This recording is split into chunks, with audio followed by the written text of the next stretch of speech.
Welcome to my class. नमस्ते student. बच्चों, आज हम कक्षा 10वीं की पाठ्य पुस्तक क्षितिज भाग 2 का अध्ययन करने जा रहे हैं, जिसमें हम चैप्टर नंबर 14 पढ़ रहे हैं, जिसका शीर्षक है आत्मकथ्य। आत्मकथ्य इस सेशन का इस चैप्टर का यह सेशन नंबर 2 है।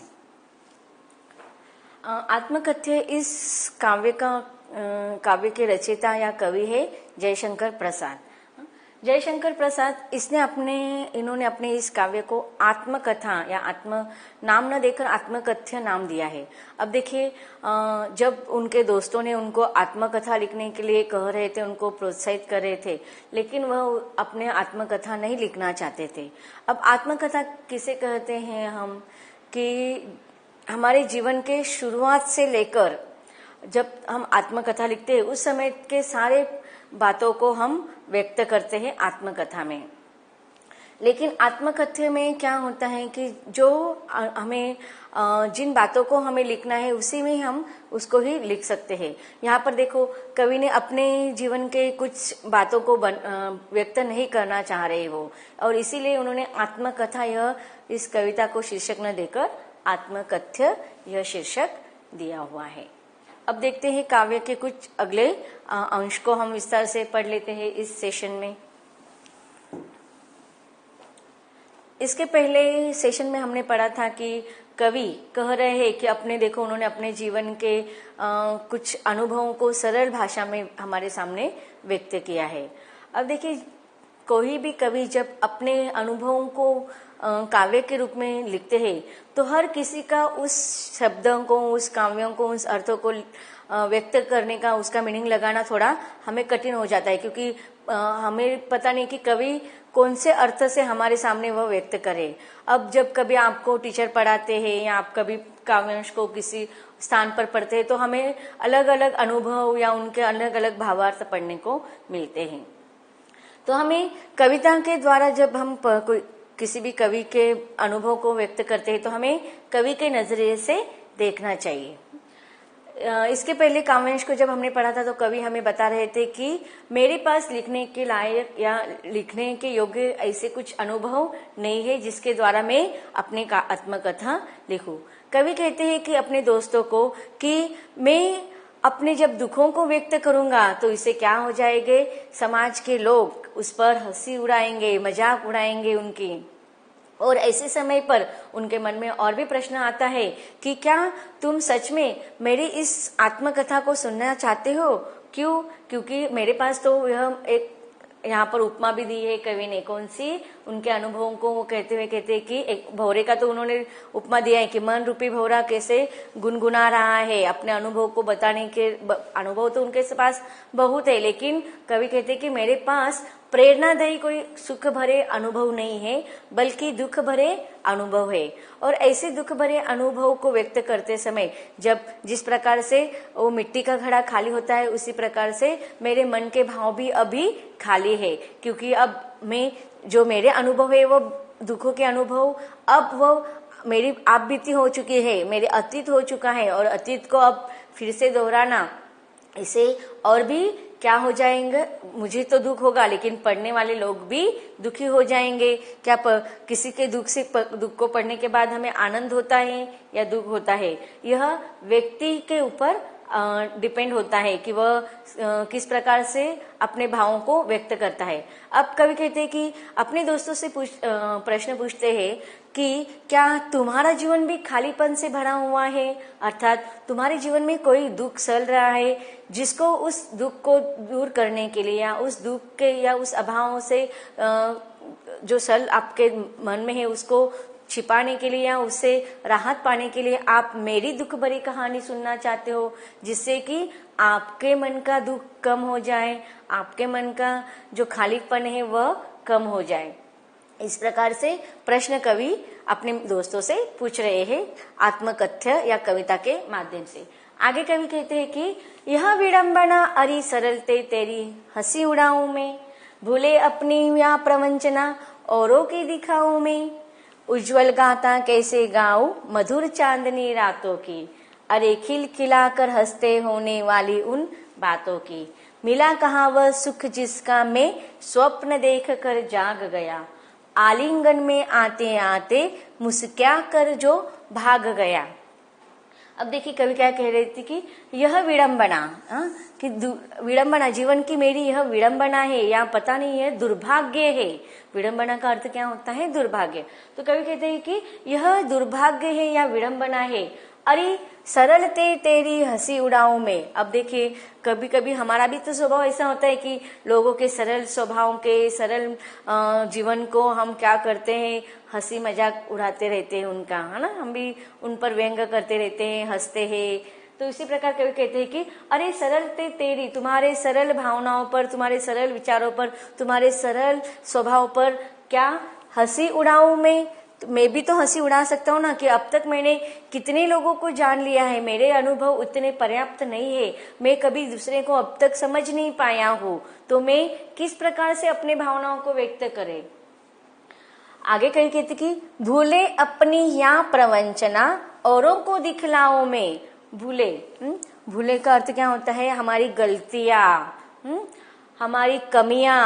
हमारे अंदर भी तो कमियां होती है, हमारे अंदर भी तो गलतियां, हमसे भी तो बहुत सारी गलतियां होती है। या प्रवंचना का अर्थ क्या होता है? छल कपट। लोग हमारे साथ स्वार्थपूर्ण व्यवहार करते हैं कि नहीं, छल कपटता का व्यवहार करते हैं, हमें धोखा देते हैं। प्रवंचना का अर्थ धोखा भी हो सकता है। तो अब कवि कहते हैं कि जब मैं अपने अनुभव को, जब मैं आत्मकथा में लिखूंगा, कविता के द्वारा लिखूंगा, तो उसमें मैं क्या लिखूं?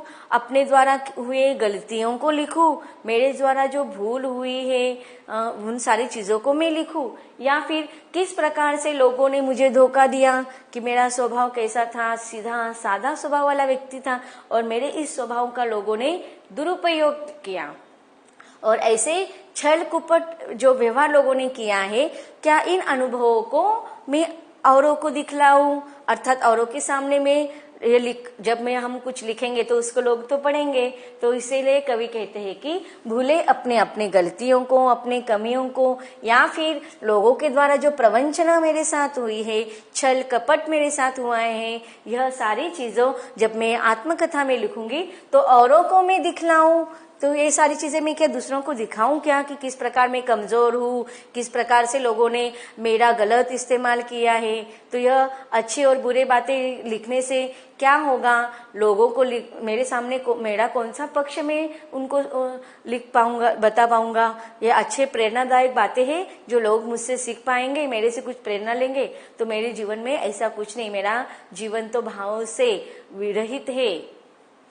अभी आगे लेखक कहते कि उज्जवल गाथा कैसे गाऊं मधुर चांदनी रातों को। अब देखो, अब तक इसके पहले काव्यांश में जो पंक्तियां हमने पढ़ी और यहाँ तक जो पंक्तियां हमने पढ़ी, उसे लेखक हमें क्या बताना चाहते हैं कि उनके जीवन में जो भी अनुभव है वह सारे दुखों से युक्त है, कोई भी अच्छे सुख भरे अनुभव नहीं है, और वह लोग किसी को भी अपने अनुभवों को बताना नहीं चाहते। दुख से युक्त जो अनुभव है, उनके जो कष्ट पीड़ादायक अनुभव है, वो किसी के साथ नहीं बताना चाहते।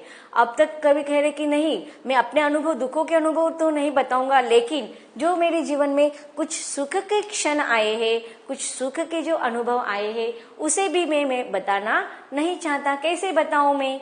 आगे कवि कहते कि उज्जवल गाथा कैसे गाऊं मधुर चांदनी रातों की। अब देखो, कवि अपने जीवन की जो सुखों के क्षण है, उज्जवल कहानियां हैं, सुंदर कहानियां हैं, उनके जीवन के कुछ सुंदर अनुभव है, वह कवि कहते कि वह मेरे निजी अनुभव है, वो मेरे पर्सनल एक्सपीरियंस है, तो मैं उनको किसी के साथ शेयर नहीं करना चाहता। मैं कैसे उनको लोगों के सामने बताऊं?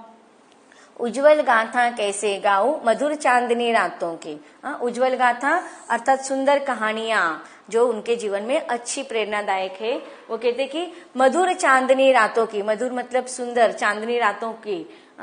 अरे खिलखिलाकर हंसते होने वाले उन बातों की। देखो, मेरे जीवन में सुख के कुछ क्षण आए हैं, और ऐसे सुख के क्षण कैसे हैं जो मेरे जीवन को खिलखिलाकर हंसने, उमंग भरे बातों से। अब देखो, यहाँ पर कवि अपने प्रियतम के बारे में, अपने प्रेयसी के बारे में, अर्थात उनके पत्नी के बारे में बताना चाहते हैं कि चांदनी रातों में जब हम दोनों ने एक साथ कुछ अनुभव, हमारे सुख को हम कुछ क्षण एक साथ बिताए हैं, वह क्षण कैसे थे, खिलखिलाकर हंसते होने वाली उन बातों को, हमारी बातें कैसे होती थी हमारे जीवन में, खिलखिलाकर मुस्कुराते हुए हंसते हुए सुख के क्षण आते थे। अब देखिए जैसे कि जयशंकर प्रसाद, इनके पत्नी का देहांत, उनकी मृत्यु जल्दी हो गई थी, इसलिए उनका जो साथ है उनको बहुत ही कम समय तक मिला। लेकिन कवि कहते हैं कि जिस समय हम दोनों ने जो समय बिताया है वह मेरे लिए जीवन के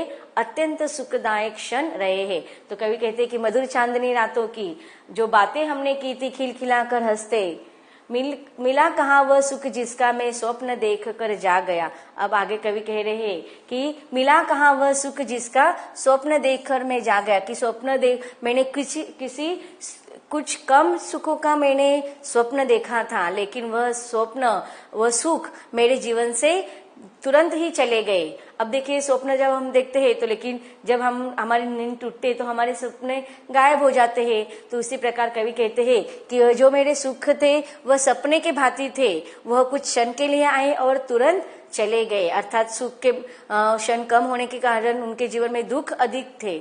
इसलिए वह कहते कि जैसे स्वप्न को मैंने स्वप्न में देखा था सुख के क्षण, लेकिन जैसे मैं स्वप्न निद्रा से जागा तो मेरे वह सुख के क्षण गायब हो गए।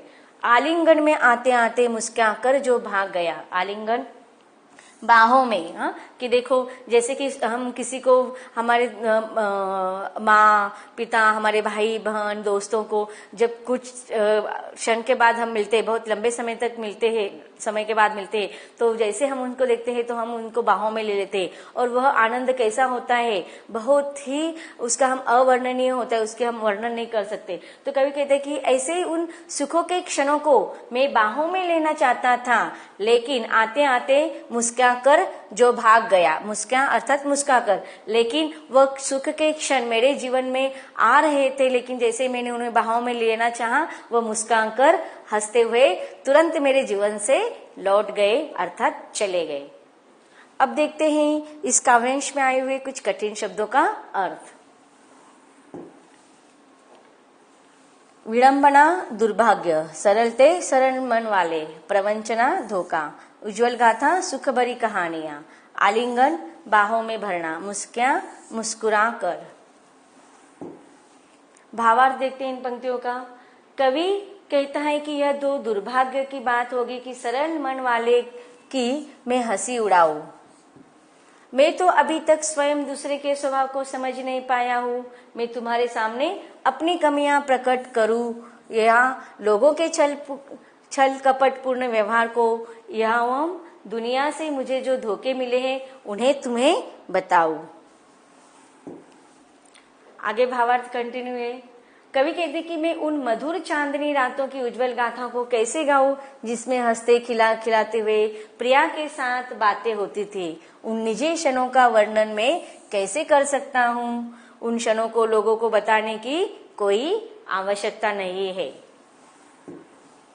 कवि अपनी आत्मकथा बताते हुए कहते हैं कि मुझे जीवन में वह सुख कहाँ मिला जिसका स्वप्न मुस्कुरा कर भाग गया, अर्थात मेरी अभिलाषाएं कभी सफल नहीं हुई, मुझे कभी सुख की प्राप्ति नहीं हुई।